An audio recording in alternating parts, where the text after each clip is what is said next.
Yeah. Thank you, Doyle-Price. Thank you, Mr Deputy Speaker.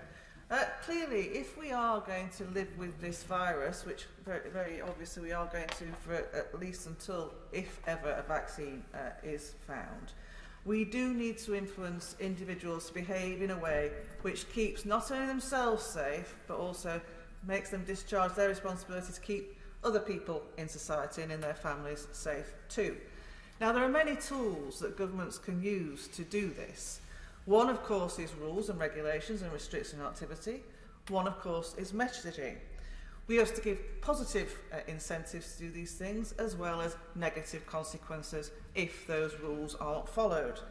But I have to say to the government that more rules just means that the compliant, who are not giving risky behaviour, will comply and continue to comply, but those who are reckless will find ways around it. Yeah. And there is no better example of this than the curfew. We know that there's no scientific basis for doing it to protect people's well-being, but what we've done is we've penalised restaurants. Yeah. Restaurants have to close at 10. They can't do 2 sittings of an evening. They've made massive investments to make their premises COVID secure. So we're punishing the compliant. Meanwhile, the publican in the high street can comply with the rules and close at 10, but they're offering takeouts at 9:45, spilling out massive crowds of people. That's reckless behaviour, and I really do think the government need to just take stock. It is clear that this is not a good measure to influence behaviour in any positive way. There are much better ways of doing it. And really, I would just look at the powers that they've already taken. Perhaps we should look more enforcing against fewer rules and regulations rather than creating new ones when there are issues.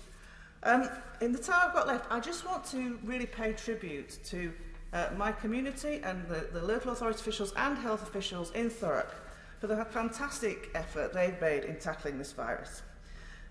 We are currently 134th out of 149 local authorities in terms of cases. We've had a local contract tracing capability which has kept rates down and no deaths since July. So it's with some surprise that Public Health England have been lobbying my local authority to move from Tier 1 to Tier 2. That makes an absolute nonsense of this tiering policy, because we should only be asking for additional restrictions where there will be a material benefit to public health.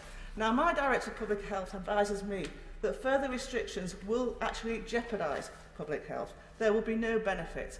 It's something we mustn't be complacent about given the current rise in circumstances, but please can I ask the Minister, will he resist any attempt to put Thurrock into Tier 2?